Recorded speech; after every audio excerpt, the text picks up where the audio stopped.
नमस्कार, मैं योगेश कुमार द्विवेदी, प्रशिक्षित स्नातक शिक्षक, जवाहर नवोदय विद्यालय, पूर्वी सियांग, अरुणाचल प्रदेश। कक्षा 9वीं की पाठ्यपुस्तक स्पर्श भाग 1 में प्रसिद्ध गांधीवादी विचारक एवं लेखक काका कालेलकर जी द्वारा लिखित कीचड़ का काव्य निबंध पाठ के साथ आप लोगों के सामने उपस्थित हूँ। आज हम लोग कीचड़ का काव्य नामक पाठ का अध्ययन करेंगे। कीचड़ का काव्य नामक पाठ में काका कालेलकर जी ने एक बहुत ही महत्वपूर्ण प्रश्न सबके सामने उपस्थित किया है कि जिस कीचड़ को हम लोग हेय समझते हैं वह हेय नहीं बल्कि हमारे लिए प्रेय होना चाहिए, अर्थात जिसे हम लोग हीन समझते हैं उसका अपना अलग और अत्यंत महत्वपूर्ण स्थान है। आइए पाठ को प्रारंभ करने से पहले हम लोग इस पाठ के लेखक काका कालेलकर जी के बारे में थोड़ी जानकारी प्राप्त कर लें, फिर उसके बाद हम लोग आगे पाठ को पढ़ेंगे। काका कालेलकर जी का जन्म महाराष्ट्र प्रदेश के सतारा नगर में सन 1885 ईस्वी में हुआ था। काका की मातृभाषा मराठी थी। उन्हें गुजराती, हिंदी, बांग्ला और अंग्रेजी का भी अच्छा ज्ञान था। गांधी जी के साथ राष्ट्रभाषा प्रचार में जुड़ने के बाद काका कालेलकर हिंदी में लेखन करने लगे। यह जो पाठ है उनकी लेखनी का एक महत्वपूर्ण हस्ताक्षर है, यानी इस पाठ में उन्होंने अपने लेखन कौशल और विचारशीलता का भरपूर प्रदर्शन किया है। आइए पाठ को प्रारंभ करते हैं। लेखक काका कालेलकर जी कहते हैं कि आकाश का, पृथ्वी का, जलाशयों का तो सब वर्णन करते हैं। सभी लेखक जो होते हैं वो आकाश का वर्णन करते हैं, पृथ्वी का वर्णन करते हैं, जलाशयों का वर्णन करते हैं, तालाबों, नदी, झीलों आदि का वर्णन करते हैं, परंतु कीचड़ का वर्णन किसी ने नहीं किया। वो लिखते हैं कि लेकिन कीचड़ का वर्णन किसी ने नहीं किया। वो आगे कहते हैं कि कीचड़ में पैर डालना कोई पसंद नहीं करता। वस्त्र गंदे हो जाते हैं, कीचड़ से शरीर गंदा होता है। कपड़े मैले हो जाते हैं, अपने शरीर पर कीचड़ उड़े यह किसी को अच्छा नहीं लगता। वो कहते हैं कि कीचड़ में कोई भी व्यक्ति अपना पैर रखना पसंद नहीं करता। किसी के कपड़े पर कीचड़ पड़ जाए या किसी के शरीर पर कीचड़ पड़े यह किसी को अच्छा नहीं लगता, और इसीलिए कीचड़ के लिए किसी को सहानुभूति नहीं होती। शायद यही कारण है कि कीचड़ के प्रति किसी की सहानुभूति नहीं होती। यह सब यथार्थ है, यानी यह बातें सच्ची हैं कि कीचड़ को कोई पसंद करना नहीं चाहता, पसंद नहीं करता। किंतु यदि सही तरह से सोचा जाए तो हम देखेंगे कि कीचड़ में कम सौंदर्य नहीं है, यानी कीचड़ भी कम खूबसूरत नहीं होता। वो इसके सौंदर्य के बारे में, कीचड़ के सौंदर्य के बारे में बताते हुए आगे कहते हैं कि पहले तो यह कि कीचड़ का रंग बहुत सुंदर है। लेखक कालेलकर जी कहते हैं कि सबसे पहले तो यह जान लेना बड़ा महत्वपूर्ण है कि कीचड़ का रंग जो है वो बहुत ही सुंदर है। क्यों सुंदर है? क्योंकि पुस्तकों के गत्ते पर, घर की दीवारों पर और शरीर पर जो कीमती कपड़े होते हैं उन पर हम कीचड़ जैसे रंग को पसंद करते हैं। यानी कीचड़ जैसे रंग वाले कपड़े पहनना, कीचड़ जैसे रंग वाले दीवालों को अपने घरों में रखना या अपने दीवालों की पुताई कीचड़ वाले रंग से कराना, किताबों के ऊपर जो कवर लगाए जाते हैं, गत्ते चढ़ाए जाते हैं, उनका भी रंग हम लोग कीचड़ वाला रखना पसंद करते हैं। तो जाहिर सी बात है कि जब इन सभी चीज़ों पर हम कीचड़ के रंग को रखना पसंद करते हैं तो कीचड़ सुंदर है। इसके अतिरिक्त तो वे आगे कहते हैं, आगे लिखते हैं कि कलाभिज्ञ लोगों को भट्टी में पकाए हुए मिट्टी के बर्तनों के लिए यही रंग बहुत पसंद है।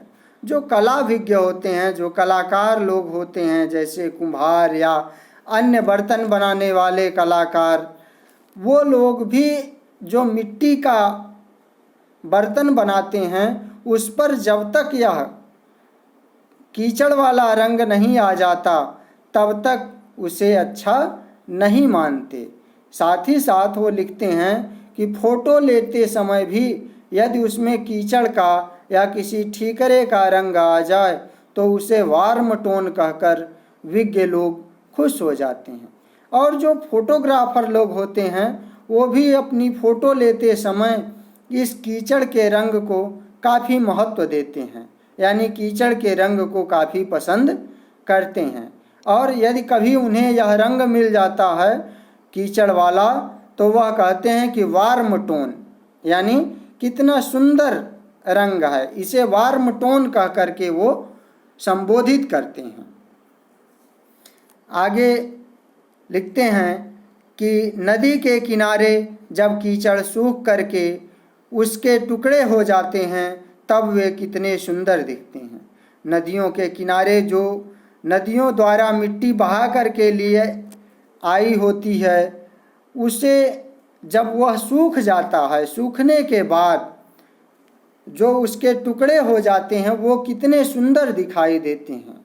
ज़्यादा गर्मी में जब उन्हीं टुकड़ों में दरारें पड़ती हैं और वे टेढ़े हो जाते हैं तब सुखाए हुए कोपरे जैसे दिख पड़ते हैं। वो कहते हैं कि जब थोड़ी और गर्मी पड़ती है, उसमें से दरारें पड़ जाती हैं तो वे जो कीचड़ के टुकड़े हैं वो कोपरों जैसे हो जाते हैं और बहुत ही सुंदर दिखाई देते हैं। आप लोग स्पष्ट उसको चित्र में भी देख रहे होंगे। ये जो चित्र दिया हुआ है इसमें भी आप उसी को देखेंगे। आगे वो बताते हैं कि नदी के किनारे मीलों तक जब समतल और चिकना कीचड़ एक सा फैला हुआ है तब वह दृश्य कुछ कम खूबसूरत नहीं होता। और जब नदियों के किनारे मीलों तक, कई किलोमीटर तक समतल और चिकना कीचड़ एक समान फैला होता है तो वह भी दृश्य कम सुंदर नहीं होता, यानी बहुत ही सुंदर होता है। इस कीचड़ का पृष्ठभाग कुछ सूख जाने पर, जब इसका जो पृष्ठभाग यानी ऊपर वाला हिस्सा कुछ सूख जाता है और उस पर से हल्के पक्षी, हल्के जंतु जब चलते हैं, जैसे बगुले और अन्य छोटे बड़े पक्षी चलते हैं, तब 3 नाखून आगे और अंगूठा पीछे ऐसे उनके पदचिन्ह मध्य एशिया के रास्ते की तरह दूर दूर तक अंकित देख इसी रास्ते अपने कारवां ले जाने की इच्छा हमें होती है। कालेलकर जी कहते हैं कि जब नदियों के किनारे के कीचड़ को हम देखते हैं और वह कीचड़ थोड़ा सूख करके उसका ऊपर का हिस्सा कठोर हो चुका होता है, उस पर से कई सारे हल्के पक्षी जैसे बगुले इत्यादि चलते हैं तो उनके 3 नाखूनों, 3 अंगुलियों के आगे निशान और एक के पीछे जो दिखाई देते हैं वह भी ऐसा लगता है कि जैसे किसी कलाकार ने अपनी कलाकारी वहाँ पर प्रदर्शित की हो।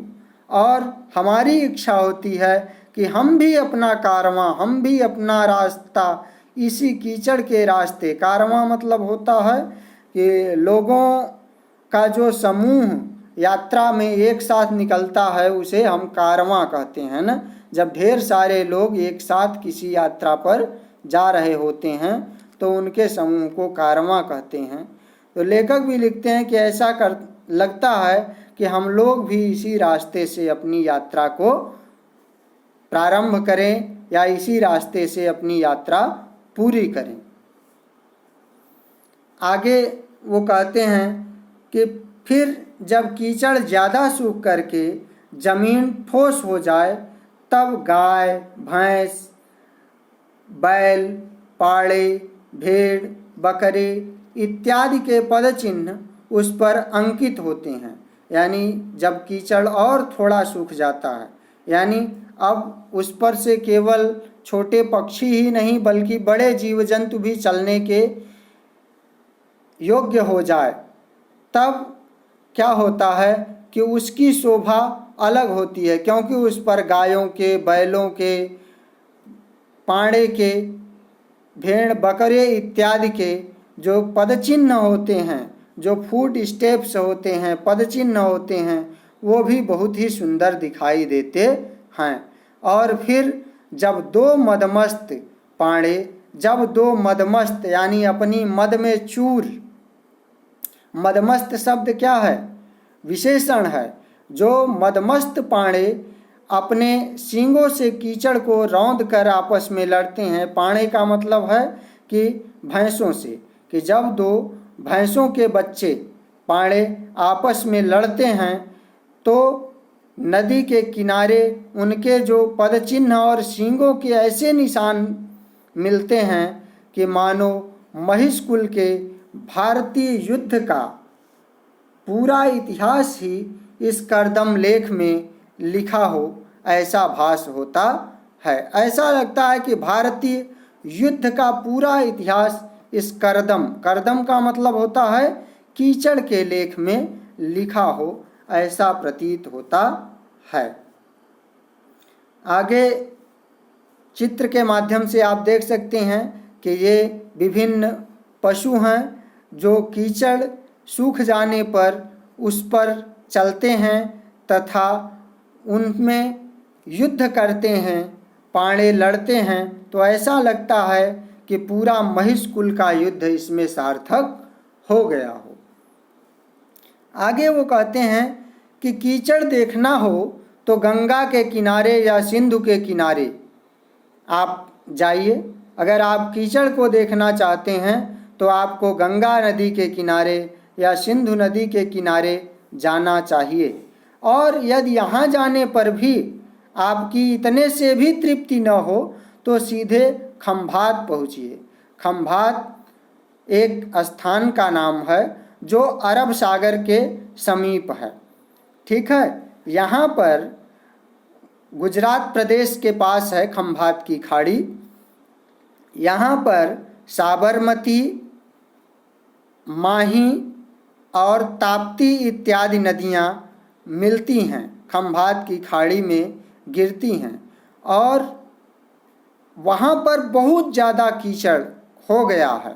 वो आगे लिखते हैं कि वहाँ मही नदी के मुख के आगे जहाँ तक नज़र पहुँचे वहाँ तक सर्वत्र सनातन कीचड़ ही देखने को मिलेगा।